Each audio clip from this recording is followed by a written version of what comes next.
Some sections of the Pacific Highway became bottlenecks for holidaymakers travelling north today. South of Swansea, the traffic was bumper to bumper, but police say there were only a few minor accidents. Police claim people are still apprehensive about the booze bus, and they say this is the reason for the decline in the number of serious accidents and fatalities. The number of deaths on the state roads have dropped by 30 compared to last year. Since the introduction of random breath testing on December 17th, only 18 people have lost their lives on the state's roads compared to 50 in 1981. Police are hopeful the trend will continue into the new year.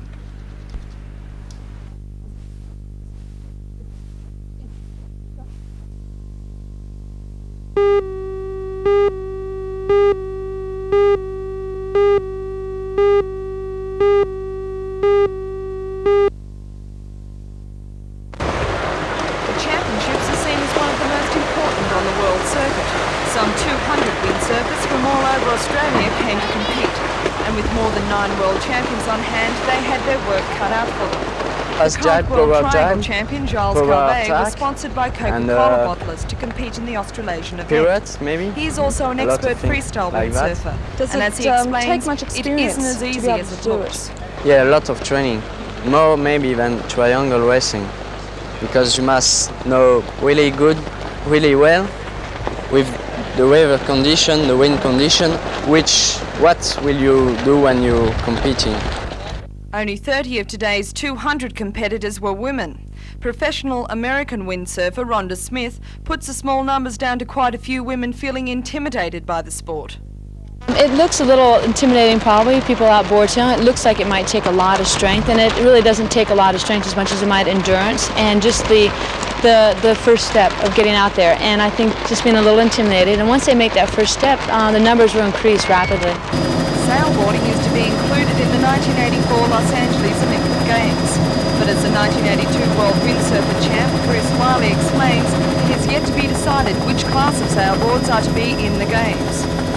They've had a lot of troubles getting the windsurfer in the Olympics because the original payment holder, Hoyle Schweitzer, doesn't agree with the Olympic Committee in that they want the Olympic class to be the wing glider, which is not patented, which is not licensed in Australia and America.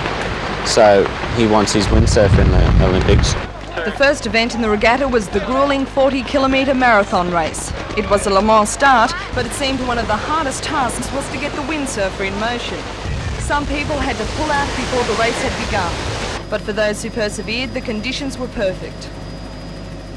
The regatta will continue until the 2nd of January with a number of events, including slalom, triangle racing and freestyle competitions.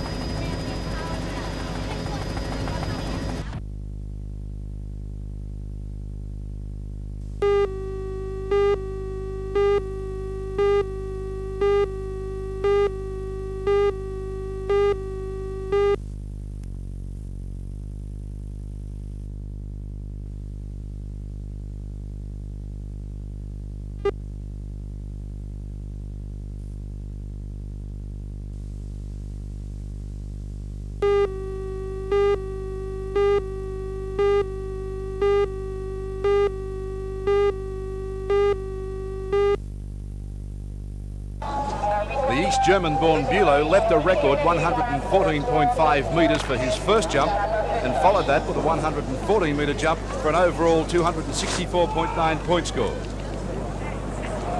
Finland's Nati Nikkonen, the world champion on courses over 90 metres, recorded 114 metres and 113 metres for his 2 jumps to score 261.8 points. Third place went to Armin Kogler of Austria, who was the world champion on 70-metre courses with jumps of 114 metres and 106.5 metres to score 255 points.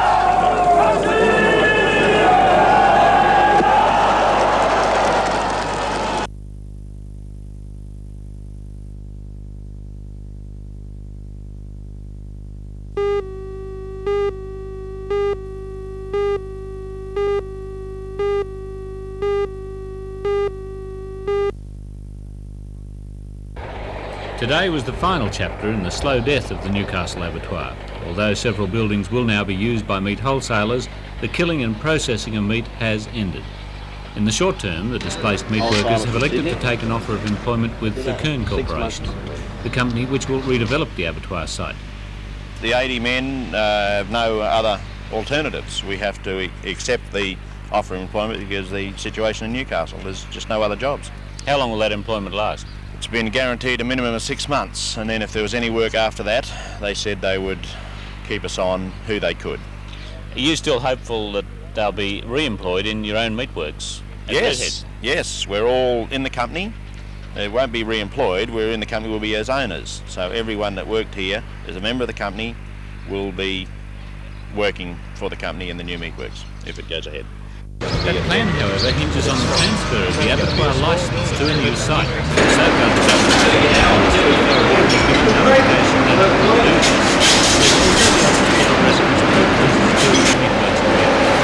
There was no land available in Newcastle for an abattoir. The offer of the land at Redhead came up, just that it was in Lake Macquarie Shire was sort of not considered. It's just something that happened.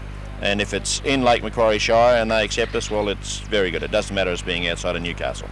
But if the project is so acceptable and has no real problems, it seems incredible that land couldn't be found within the Newcastle city boundary, since they're going to buy the land. Well, we were told there was no land available in Newcastle area, and that's all we know.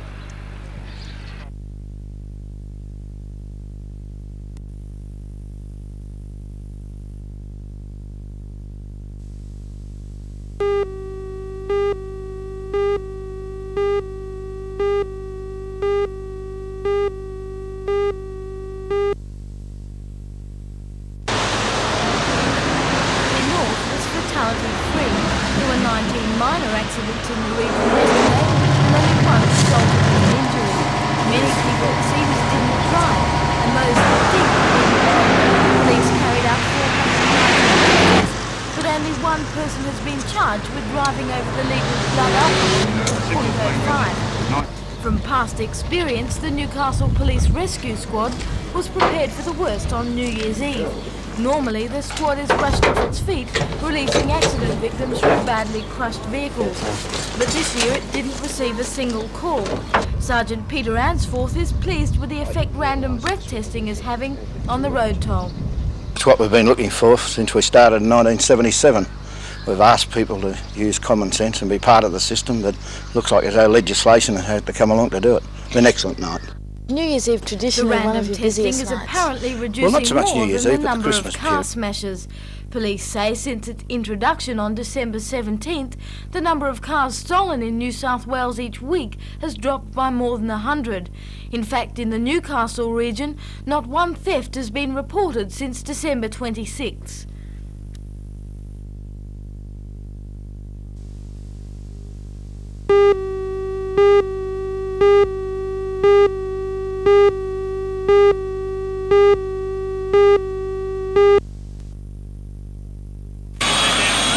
The accident happened shortly before 7 o'clock. A 24-year-old man from the Sydney suburb of Seven Hills was on a rock fishing expedition with friends when he fell from a ledge on the northern side of the cliff at White Head. He was stranded at the bottom of the cliff for more than an hour while his friends made their way to the nearest telephone.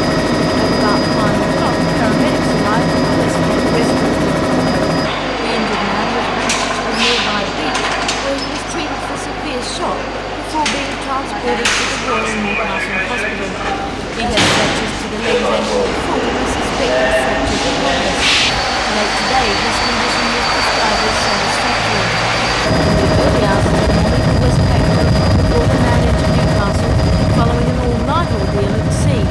The man and a woman radioed for help at about 7 o'clock when their 13-metre yacht got caught in high seas off sealed rocks. The yacht, which is only slightly damaged, is moored at Nelson Bay after being brought in by water police. The skipper of the boat is recovering tonight after going into a diabetic coma while waiting to be rescued in shark-infested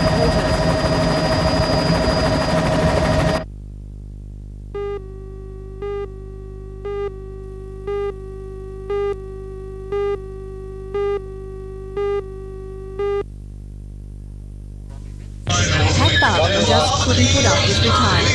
6 months ago, he signed off at 2KO after 25 years as Newcastle's #1 radio announcer. Today, he announced he was making a comeback, a surprise move which came only hours after he was free of a contract with 2KO, which prevented him from doing radio work in Newcastle for 6 months after his retirement. For Pat, it's almost history repeating itself. In 1952, he left 2KO for 2HD, where he worked for 5 years. Today, Pat said he was eager to get back into radio work and face a new challenge.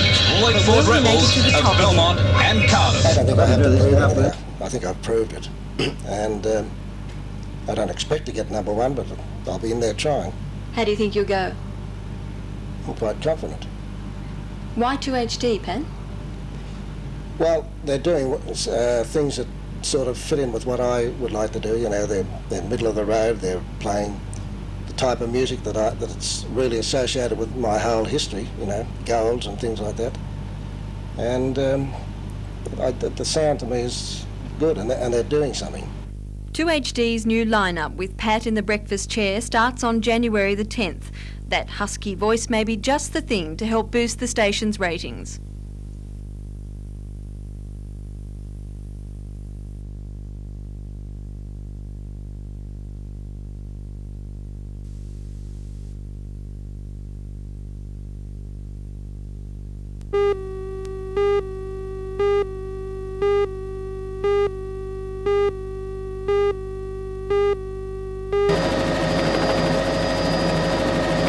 Last night, the council consented to a helipad on this site at District Park for the exclusive use of the rescue helicopter for an initial period of 18 months. The cost involved in setting up the base is starting to add up. A figure of $20,000 has been mentioned for the provision of water and sewage and the relocation of demountable buildings from the abattoir. And then there's the landing pad, fencing, road access, fuel storage and the construction of a toilet block. 19 conditions of approval are attached to the development. In fact, there are quite a number of bodies which have to be satisfied with the development of this site. They include the town planner, the health surveyor, the city engineer, the State Pollution Control Commission, the Hunter District Water Board, the Board of Fire Commissioners, the Department of Aviation, to name a few. Have put on the buildings. The operators say they can meet all the requirements. How are you They hope to have a building application before the next council meeting in early February. When all is taken into account, the helipad at District Park could cost in excess of $40,000. Yes, it is going to cost us quite a lot of money, a lot more money than we did expect to set the pad up, due to the 19 requirements that the council have put on the buildings and the equipment that have got to go there. How are you going to finance it? Well, that's the million-dollar question at the moment. It appears that we've overcome all of our previous problems, and now we've got a new problem in financing the unit. Meanwhile, on the issue of helicopters, the council has now turned its attention to the subject of the proposed heliport at Port Waratah. The matter next comes up for discussion at the council's Policy and Priority Committee meeting on Thursday week. The rent proposed by the State Rail Authority for this site is cause for concern, $31,000 in the first year. However, among the options still open to the council is leasing only a portion of the 1.5 hectare site.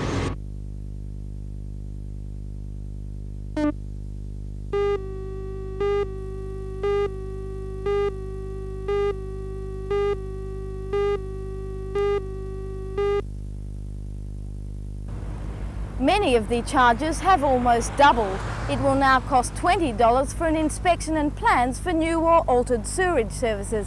And the new charge for drilling a water main for service connection is $50. Other fees to rise include those for connecting and inspecting fire services and for information on the location of water mains and sewer mains. According to a spokesman for the Hunter District Water Board, the new charges will only directly affect builders and plumbers. However, it does seem likely that the rises will be passed on to the public. Local builders have responded angrily to the new service charges. A spokesman for the Newcastle Master Builders Association, Mr. Robert Fuller, says many builders are already struggling to make ends meet and most will have to pass the increases on to consumers. Mr. Fuller described the Water Board's decision to increase the service charges as irresponsible. What it means, he says, is the price of homes will rise at a time when people's wages are frozen. Mr. Fuller claims that the increases will work against the government's new Home Buyers Assistance Scheme. However, the Hunter District Water Board has defended the new charges on the grounds that many service fees haven't risen since the 1960s.